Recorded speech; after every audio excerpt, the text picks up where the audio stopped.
নমস্কার, এক ফোনে বাংলা নিয়ে আপনাদের সঙ্গে রয়েছি আমি সান্নিক। প্রথমেই যে খবরে নজর রাখবো, আলাদা ঘরে পরীক্ষা দিতে বসেছিলেন দুই সেট পরীক্ষার্থী। কলেজ সার্ভিস কমিশনের পরীক্ষায় একে ঘিরেই বিতর্ক শুরু হয়। ফারাক্কা নুরুল হাসান কলেজে সেট চলার সময় এই বিতর্ক। আলাদা ঘরে দুই পরীক্ষার্থীকে বসানোর অভিযোগ। ঘটনার ফেসবুক লাইভ করেন কলেজেরই একজন শিক্ষক। ফেসবুক লাইভের ভিডিও ভাইরাল হওয়ায় তুমুল বিতর্ক শুরু হয়।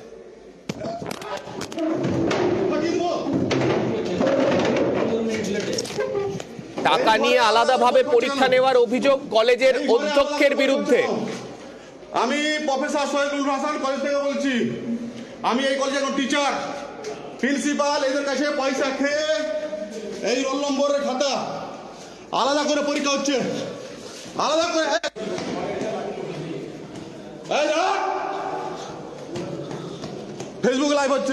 ফেসবুক লাইভ হচ্ছে বুঝতে পেরে দৌড়ে পালান ওই দুই ছাত্র। কলেজে সেট পরীক্ষাতে প্রিন্সিপাল পয়সা খেয়ে আলাদা করে লোক বসেছে, আলাদা করে। প্রিন্সিপাল ওই ঘরে দুইজনকে আলাদা বসেছিল কেন? মোবাইল নিয়ে ক্যান্টিনে। কলেজ সার্ভিস কমিশনের দাবি, দুই ছাত্রের জ্বর থাকায় আলাদা ঘরে বসানোর আবেদন করেন তারা। যিনি ভিডিও করেছেন তার বিরুদ্ধেই পুলিশে অভিযোগ। দুজন বসেছিল মোবাইল নিয়ে, আমি পুরোটাই লাইভ করেছি। এতে যা হয় হবে আমার। দেখুন, একটা রুমে লক করা আছে, সেই বিষয় নিয়ে তো আমরা বলতে পারি না। আপনাদের এখানে তো আমরা তো বাইরে থেকে এসেছি, আমরা তো অবজারভার হিসাবে এসেছি। আমরা অফিসার ইনচার্জের নলেজে দিচ্ছি, আপনি যেটা বলছেন। আমাদের তো এক্সামটা চলুক, তারপরে তখন সেটার কি ব্যবস্থা হচ্ছে দেখা যাবে। অভিযোগকারী শিক্ষকের বিরুদ্ধে অভিযোগ প্রিন্সিপালের। নিয়ম ভেঙে মোবাইল নিয়ে ঢোকায় অভিযোগকারী শিক্ষকের বিরুদ্ধেই ব্যবস্থা নেওয়া হবে, তেমনটাই জানিয়েছেন তিনি। যে অভিযোগ করছে সে একজন কোরাপ্টেড পারসন। গত 2021 সালে ওই কলেজেই পরীক্ষা দিয়েছিল, সেটের পরীক্ষা দিয়েছিল। ওকে বলুন তো কাকে টাকা দিয়েছিল? ও তো মাতাল ছেলে। ও তো এর আগে তো অনেকে 10 থেকে ঘরের নাম করে 1.5 লাখ টাকা 2 লাখ টাকা দিয়ে আমার কাছে প্রমাণ আছে। আমি যারা অবজারভার ছিল তাদের পরামর্শ নিয়েছি এবং তাদের অ্যাপ্লিকেশনের উপর ভিত্তি করে মেডিকেল রিপোর্ট দেখে তাদেরকে সিক রুমেই বসানো হয়েছিল। উপরে সিক রুম লেখা আছে, ওই ছবিটাও দেখাচ্ছে না কেন? আমি ওকে 24 ঘন্টার মধ্যে উত্তর না দিলে ওকে আমি সাসপেন্ড করবো। আইনি পথেই লড়াই চালাবেন জানান অভিযোগকারী শিক্ষক। সকালে তিনি এটা লিখেছেন চিঠিতে, আমার ডিউটি অ্যালার্ট ছিল 13 নম্বরে, আমি ওখানে কি করে গেলাম। 13 নম্বরে আমার ডিউটি ছিল। আমার ভিডিওটা লাইভ হয়েছে কখন? ডিউটি শেষ হয়ে যাওয়ার পর। দ্বিতীয় সকাজ করেছে, আমি মোবাইল কেন নিয়ে ঢুকলাম পারমিশন ছাড়া? আমি মোবাইল নিয়ে ঢুকিনি। মোবাইল আমার একজনের ব্যাগে রাখা ছিল। তিনি সকাজ নোটিশ দিয়েছেন আমাকে। আমি আইনগতভাবে বিষয়টা তাকে উত্তর দেবো, জবাব দেবো যা দেয়ার। প্রিন্সিপাল তার কয়েকজন ছাত্রদের নিয়েও এই জিনিসগুলো তিনি যে একা এটা করতে পারেন না। যিনি ইনভিজিলেটর ছিলেন তার আরও কয়েকজন ছাত্র, তারা মিলে এই কাজগুলো করেন। পার্শ্ব শিক্ষকদের জন্য এবার চাকরিতে সংরক্ষণ। উচ্চ প্রাথমিকে শূন্য পদের 10% আসনে শুধুমাত্র পার্শ্ব শিক্ষকদেরই নিয়োগ করতে হবে। স্কুল সার্ভিস কমিশনের নিয়মকেই মান্যতা দিল কলকাতা হাইকোর্ট। বড়দিনের আগে পার্শ্ব শিক্ষকদের জন্য বড় খবর। উচ্চ প্রাথমিকে নিয়োগের ক্ষেত্রে সংরক্ষণের নির্দেশ কলকাতা হাইকোর্টের। বিচারপতি মৌসুমী ভট্টাচার্যের রায়, উচ্চ প্রাথমিকে নিয়োগে শূন্য পদের 10% পার্শ্ব শিক্ষকদের জন্য সংরক্ষিত। অর্থাৎ উচ্চ প্রাথমিকে 1433টি পদে শুধুমাত্র পার্শ্ব শিক্ষকরাই চাকরি পাবেন। এই রায় দিয়ে স্কুল সার্ভিস কমিশনের নিয়মকেই মান্যতা দিল কলকাতা হাইকোর্ট। কারণ কমিশনের নিয়মে উচ্চ প্রাথমিকে শূন্য পদের 10% পার্শ্ব শিক্ষকদের জন্য সংরক্ষিত। স্পেশাল এডুকেটর, সম্প্রসারক, শিক্ষাবন্ধু এবং শিক্ষা মিত্ররা নিজেদের এই সংরক্ষণের আওতায় আনার দাবি তোলেন। 2017 সালে এই নিয়ে হাইকোর্টে মামলা হয়। 2023-এর শেষে রায়। দীর্ঘদিন ঝুলে থাকা মামলার নিষ্পত্তি। মহামান্য বিচারপতি মৌসুমী ভট্টাচার্য প্যারা টিচারদের পক্ষে এই রায় ঘোষণা করলেন এবং রাজ্য সরকারের পলিসি সেইটাকেই উনি মান্যতা দিলেন এবং এই সংরক্ষণের আওতায় এই প্যারা টিচাররা আসবে এবং তাদের জন্য 10% রিজার্ভ করা থাকবে আপার প্রাইমারি স্কুলে assistant teacher recruitment in upper primary school only reserved for the 10% para teachers. Kolkata হাইকোর্টের এই রায়ে উচ্চ প্রাথমিকে সব শূন্য পদেই কাউন্সেলিং করতে পারবে স্কুল সার্ভিস কমিশন। উচ্চ প্রাথমিকে মোট শূন্য পদের সংখ্যা 14,339, এর মধ্যে 1,433টি পদ নিয়ে মামলা চলছিল। সেই জট কেটে যাওয়ায় এবার পার্শ্ব শিক্ষকদের জন্য সংরক্ষিত 1,433টি পদের কাউন্সেলিং করতে পারবে কমিশন। 1433 যে শূন্য পদ, যেটা এতদিন 2017 সাল থেকে হাইকোর্টের নির্দেশে স্থগিত হয়ে পড়েছিল, এই শূন্য পদেও কিন্তু রাজ্যের কর্মরত পার্শ্ব শিক্ষকরাই সুযোগ পাচ্ছেন। ক্যামেরায় অরবিন্দ প্রসাদের সঙ্গে অর্ণব হাজরা, নিউজ 18 বাংলা, কলকাতা। মেট্রোয় বেনজির বিভ্রাট। যান্ত্রিক ত্রুটির জন্য রবিবার দুপুর 1:52 থেকে বন্ধ থাকে নোয়াপাড়া দক্ষিণেশ্বর মেট্রো চলাচল। থার্ড লাইনে বিদ্যুৎ সংযোগে সমস্যা ছিল, সেই কারণে মেট্রো চলাচল বন্ধ ছিল নোয়াপাড়া থেকে দমদমের মধ্যে। গতকাল এই পরিস্থিতির পরে আজকে কি পরিস্থিতি জেনে নেব সৌরভের থেকে। সৌরভ, মেট্রো চলাচল স্বাভাবিক কি হলো? একেবারেই সান্নিক, দেখো গতকাল দীর্ঘ বেশ কয়েক ঘন্টা ধরে মেট্রো বিভ্রাট হওয়ার পর অবশেষে নোয়াপাড়া দক্ষিণেশ্বর নোয়াপাড়া এই যে সেকশন রয়েছে, এই সেকশনের পরিস্থিতি যে চলাচল মেট্রো সেটি কিন্তু স্বাভাবিক রয়েছে। আজ সকাল 7টায় যে ফার্স্ট মেট্রো দক্ষিণেশ্বর থেকে কবি সুভাষ বাউন্ড ফার্স্ট মেট্রো কিন্তু চলাচল করছে, ফার্স্ট মেট্রো চলেছে এবং কবি সুভাষ থেকে দক্ষিণেশ্বর বাউন্ড যে ট্রেন, সেই ট্রেনও কিন্তু প্রথমে দক্ষিণেশ্বর এসে পৌঁছেছে ফার্স্ট ট্রেন। অর্থাৎ সার্বিকভাবে গতকাল যান্ত্রিক ত্রুটির পর রাতভর কার্যত মেট্রোর ইঞ্জিনিয়ারদের তরফ থেকে থার্ড লাইন পাওয়ার ব্লকেজ রেখে থার্ড লাইন পাওয়ার যে সমস্যা সেটি কিন্তু সমাধান করা হয়েছে এবং আজ সপ্তাহের প্রথম দিনেই কার্যত মেট্রোর যে স্বাভাবিক চলাচল, সেই স্বাভাবিক চলাচল কিন্তু শুরু করানো হয়েছে মেট্রো কর্তৃপক্ষের তরফ থেকে। ধন্যবাদ সৌরভ।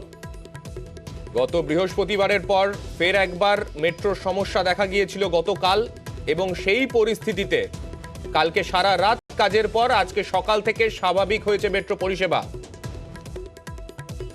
যে পরিস্থিতি ছিল তাতে গতকাল সারা দুপুরের পর থেকেই কোনো মেট্রো চলেনি নোয়াপাড়া থেকে দক্ষিণেশ্বরের মধ্যে, এবং এই পরিস্থিতির পরে আজকে সকাল থেকে অফিস টাইমে যাত্রীরা স্বাভাবিক পরিষেবা পাচ্ছেন। রাজ্যে শীতের দাপট, শীতে কাঁপছে পশ্চিমের জেলাগুলো। বাঁকুড়ার তাপমাত্রা 9.4 ডিগ্রি সেলসিয়াস, পুরুলিয়ার তাপমাত্রাও 10 ডিগ্রির নিচে, 11 ডিগ্রি সেলসিয়াসে কাঁপছে ঝাড়গ্রামও।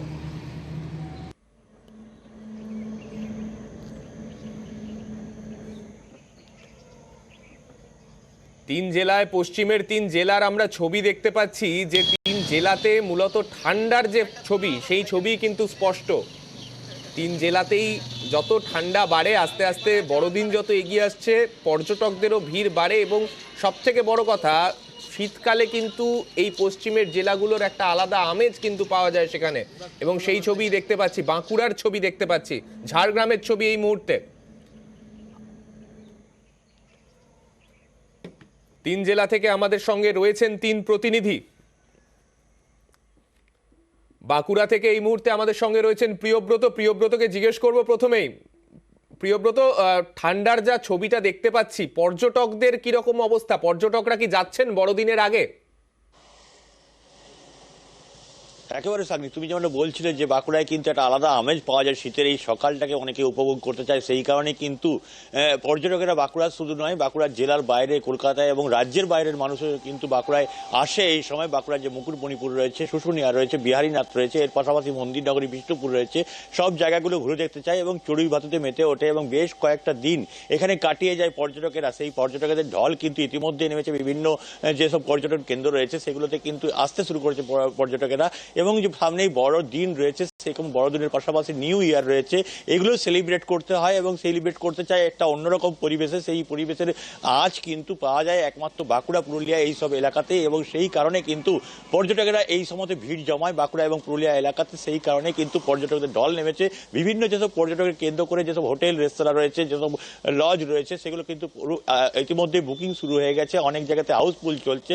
এবং এর পাশাপাশি বাঁকুড়া জেলাতে কিন্তু মানুষজন সকালবেলা সকালবেলা যারা বেরোচ্ছেন তারা কিন্তু গরম কাপড় চড়িয়ে পরে বেরোচ্ছেন, কারণ প্রচন্ড ঠান্ডা রয়েছে। 9.4 ডিগ্রি সেন্টিগ্রেড গত 24 ঘন্টায় রেকর্ড মাত্রা পারদ যেটা রেকর্ড হয়েছে, এবং এর পাশাপাশি আবহাওয়াবিদরা যেটা জানাচ্ছে যে এরও পরেও কিন্তু 8 ডিগ্রির নিচে নেমে যাওয়ার একটা আশঙ্কা রয়েছে এই সপ্তাহের এন্ডে। কিন্তু আজকে যেমন সপ্তাহের প্রথম দিন এবং কর্মব্যস্ততা রয়েছে, মানুষজন কিন্তু রাস্তায় বেরিয়েছেন, কিন্তু তারা কিন্তু উপযুক্ত প্রোটেকশন নিয়েই কিন্তু বেরিয়েছেন রাস্তায়, এবং বলা যায় যে শীতটাকে উপভোগ করছে জেলাবাসী এবং পাশাপাশি কিন্তু পর্যটকেরাও। সাগনিক, ধন্যবাদ প্রিয়ব্রত। বাঁকুড়ার ছবিটা প্রিয়ব্রত যেমন দেখালো একদিকে, অন্যদিকে পুরুলিয়ার ছবি আমরা দেখব, আমাদের প্রতিনিধি ইন্দ্রজিৎ রয়েছেন সেখান থেকে, আর পাশাপাশি ঝাড়গ্রামের ছবিও দেখব, ঝাড়গ্রাম থেকে রয়েছেন আমাদের প্রতিনিধি রাজু। প্রথমে ইন্দ্রজিতের কাছে যাব। ইন্দ্রজিৎ, পুরুলিয়াতে তো এমনিতেই পর্যটকদের ভিড়টা থাকে, এবং সকাল থেকে ঠান্ডার আমেজটা প্রথমে কেমন একটু জানতে চাইবো। দেখো সান্নিক, বাঁকুড়া থেকে প্রিয়ব্রত যেমনটা বলল, পুরুলিয়া তো তাই একেবারেই শীতের ঝোড়ো ব্যাটিং চলছে এবং কয়েকদিন ধরে এবং 10 ডিগ্রির নিচে তাপমাত্রা রয়েছে, এবং এই শীতকে উপভোগ করতে ইতিমধ্যেই পর্যটকরা আসতে শুরু করেছে বিভিন্ন পর্যটন কেন্দ্রে। বিশেষ করে পুরুলিয়ার অযোধ্যা পাহাড়ে আমরা লক্ষ্য করছি কয়েকদিন ধরেই পর্যটকদের আনাগোনা বেড়েছে, এবং এই সামনে বড়দিন এবং বড়দিনে আরও ভিড় হবে পর্যটকদের এই পর্যটন কেন্দ্রগুলিতে। এবং শীতের সকালে যেমন জেলার ছবি থাকে প্রতিদিন আমরা তুলে ধরছি শীতের ছবি, সেই একই রকম রয়েছে। শীতের সকালের একটু গা গরম করে নেওয়ার চেষ্টা, চায়ের দোকানে আড্ডা, ভারী শীত বস্ত্র পরে বেরোনো, এবং যারা স্কুলে যাচ্ছে খুদেরা তারাও আবার শীত বস্ত্র পরে যাচ্ছে, ফলে শীতকে একদিকে উপভোগ করছে, অন্যদিকে ঠান্ডায় কাবু হয়ে যাচ্ছে। এবং এই শীতকে একদিকে উপভোগ করার পাশাপাশি যেমন তোমাকে বললাম পর্যটকেরা আসছে, ফলে জেলার সর্বত্র একই রকম চিত্র রয়েছে। এবং পুরুলিয়াতে এই নতুন নয়, 10 ডিগ্রির নিচে তাপমাত্রা কয়েকদিন ধরেই রয়েছে, এবং এই তাপমাত্রা আরও কমবে। বড়দিন আসছে সামনে, এবং এই বড়দিনে পর্যটকদের ঢল নামবে জেলায়। সান্নিক, ধন্যবাদ ইন্দ্রজিৎ। এরপরে ঝাড়গ্রামের ছবিটা দেখবো। ঝাড়গ্রামের শেষ কয়েকদিনে যতবার আমরা ছবি দেখেছি, রাজু তোমাকে জিজ্ঞেস করবো, ঝাড়গ্রামে তো আমরা দেখছিলাম যে একটু কুয়াশার প্রবণতাটা বেশি ছিল, তো আজকে যে ছবি দেখতে পাচ্ছি সেখানেও কি কুয়াশা রয়েছে? মানে কুয়াশার জন্য কি কোনো সমস্যা রয়েছে? একদমই সন্দেহ, কারণ আজও কুয়াশা রয়েছে। সেক্ষেত্রে কুয়াশা থাকার পরেও রোদ্দু দেওয়ার পরে সেই কুয়াশার মধ্যেই গাড়ির লাইট জ্বালিয়ে যাতায়াত করতে হচ্ছে সাধারণ মানুষকে। আর ঠান্ডা জাঁকিয়ে পড়ছে, কারণ প্রতিনিয়ত 1 ডিগ্রি করে তাপমাত্রা কমছে, যার ফলে একদিকে যেমন যে সমস্ত মানুষজন সকালবেলায় বাড়ি থেকে বেরোচ্ছেন তাদের একটু অসুবিধার মধ্যে পড়তে হচ্ছে, কারণ ভারী মোটা জামা কাপড় তাদেরকে পরে বেরোতে হচ্ছে। এবং বিভিন্ন যে পর্যটক কেন্দ্রগুলো রয়েছে সেখানে এখন থেকে পর্যটকদের ভিড় জমেছে। আর শীত যত বাড়ছে তত পর্যটকদের আনাগোনাও বাড়ছে, কারণ বিভিন্ন যে ড্যামগুলো রয়েছে বা বিভিন্ন যে পর্যটক কেন্দ্রগুলো রয়েছে সেখানে সকাল থেকেই যদি দেখা হয়, সকাল থেকেই মানুষ ভিড় করতে শুরু করেছেন। সামনে 25শে ডিসেম্বরের আগে হয়তো পর্যটকদের আরো উপচে পড়া ভিড় থাকবে ঝাড়গ্রামে। আর ইতিমধ্যে এই শীতের উপভোগ করতে যেমন বিভিন্ন পর্যটকরা এসে সকাল সকালে বেরিয়ে পড়ছেন বিভিন্ন জায়গায়, সেক্ষেত্রে এই শীতের আমেজ দিতে গিয়েও সকালবেলার একটু কুয়াশার মধ্যে তাদেরকে কুয়াশা আচ্ছন্ন রাস্তার উপর পড়তে হচ্ছে, এবং সেই কুয়াশা আচ্ছন্ন রাস্তার মধ্যে গাড়ির লাইট জ্বালিয়ে মূলত মানুষজনকে যাতায়াত করতে হচ্ছে। সন্দেহ, ধন্যবাদ রাজু। 3 জেলার ছবি আমরা দেখলাম, 3 জেলা থেকে 3 প্রতিনিধি তুলে ধরলেন সেখানকার ঠান্ডার আমেজ। পশ্চিমের জেলাগুলোতে ঠান্ডায় কিন্তু তারা মানে প্রত্যেকেই কার্যত কাবু। 3 জেলার ছবি এই মুহূর্তে দেখতে পাচ্ছেন, একদিকে বাঁকুড়ার ছবি দেখতে পাচ্ছেন, পুরুলিয়ার ছবি দেখতে পাচ্ছেন, পাশাপাশি ঝাড়গ্রামের ছবি। বাঁকুড়া পুরুলিয়াতে এমনিতেই এই সময়টাতে একটু পর্যটকদের ভিড় তো থাকেই, পাশাপাশি ঝাড়গ্রামেও কিন্তু একই রকম ছবি চোখে পড়ছে ঠান্ডার। শীত মানে কমলা লেবু, আর ফলের বাজারে কমলা লেবুকে ঘিরেই কিন্তু ফল ব্যবসায়ীরা লক্ষ্মী লাভ করে থাকেন এই সময়। এবার এই কমলা লেবুকে ঘিরেই পর্যটন, বক্সা পাহাড়ে অরেঞ্জ ট্যুরিজম, নয়া পরিকল্পনা আলিপুরদুয়ার জেলা প্রশাসনের। পর্যটনের হাতিয়ার বক্সা পাহাড়ের কমলা লেবু বাগান।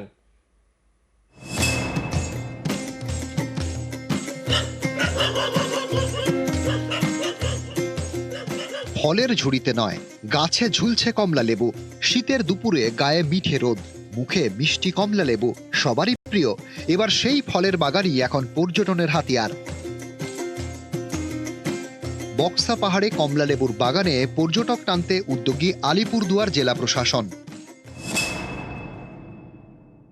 There are some people still interested in this bagan, ওইটা ওরা আমাদেরকে জানিয়ে দিলে ওইটা আরও ভালোভাবে করার জন্য আমরা সাপোর্ট দেব, সো দ্যাট আমাদের ও যে বাক্সা লেপচাকা প্যাকেজের মধ্যে এটাও ওদের একটা ইন্টারেস্ট থাকতে পারে ট্যুরিস্টদের। একসময় বক্সা পাহাড়ের বিভিন্ন জায়গায় প্রচুর কমলালেবুর চাষ হতো। স্বাদ গন্ধে বিখ্যাত আলিপুরদুয়ারের কমলালেবু বিদেশেও রপ্তানি করা হতো। 1993 সালে অতিবৃষ্টির কারণে বক্সা পাহাড়ের মাটির চরিত্র বদলে যায়। তারপর থেকে কমলালেবুর চাষ কমতে থাকে। এরপরে কমলালেবুর গাছ কাটা নিয়ে বন দপ্তরের সঙ্গে স্থানীয়দের বিবাদ বাধে। অনেক কমলালেবুর গাছ নষ্ট হয়। এসবের জেরে বক্সা পাহাড়ে কমলালেবুর চাষ আরও কমে যায়।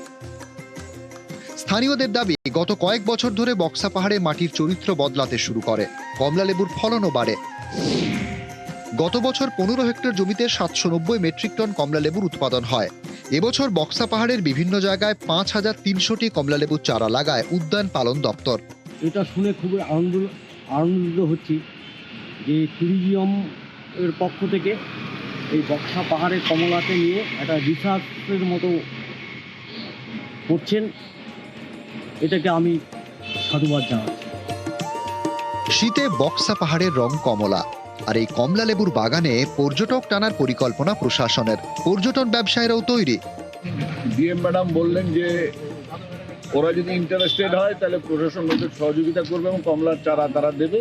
আমরা আশাবাদী যে অরেঞ্জ ট্যুরিজমটাকে সামনে রেখে বক্সার কমলা আবার আগের চেহারায় ফিরে যাবে। প্রচুর কমলা লেবু হচ্ছে এবার বক্সা পাহাড়ে, আর এই সুযোগকে কাজে লাগিয়েই অরেঞ্জ ট্যুরিজমের উদ্যোগ নিয়েছে আলিপুরদুয়ার জেলা প্রশাসন। এখন দেখার এই উদ্যোগ কতটা সফল হয়। আলিপুরদুয়ার থেকে রাজকুমার কর্মকার, নিউজ 18 বাংলা। খবরের দিকে নজর রাখবো। সিউড়িতে পোল্ট্রি ফার্মে আগুন। গভীর রাতে পোল্ট্রি ফার্মে আগুন লাগে। সিউড়ির চক্রামপুর গ্রামের ঘটনা। কি পরিমাণ ক্ষয়ক্ষতি হয়েছে জেনে নেব। আমাদের প্রতিনিধি সুপ্রতিম রয়েছেন আমাদের সঙ্গে। সুপ্রতিম, ক্ষয়ক্ষতির পরিমাণ কতটা? হ্যাঁ দেখো, সেটা হচ্ছে যে বীরভূমের সিউড়ির যে চক্রামপুর গ্রাম, সেই গ্রামের একটি পোল্ট্রি ফার্মে আগুন লেগে যায় এবং সেই আগুনে প্রায় 2000 মতো মুরগি মারা গিয়েছে এবং রাত্রেবেলায় ভোর রাতেই আগুন লাগে এবং কি কারণে আগুন লেগেছে তা নিয়ে কিন্তু এখনো জানা যায়নি। তবে যেটা প্রাথমিক অনুমান যে ইলেকট্রিক শর্ট সার্কিট থেকে আগুন লেগে থাকতে পারে এবং ভোর রাতে গ্রামবাসীরা ওই পোল্ট্রি ফার্ম জ্বলতে দেখে আগুন এবং সঙ্গে সঙ্গে দমকলে খবর দেয়। দমকলে 2টি ইঞ্জিন ঘটনাস্থলে আসে এবং তারা আগুন নেভানোর চেষ্টা করতে থাকে এবং ভোর পর্যন্ত আগুন নেভানোর চেষ্টা হয়। তবে আগুনের সবকিছু ছারখার হয়ে গেছে এবং প্রচুর পরিমাণে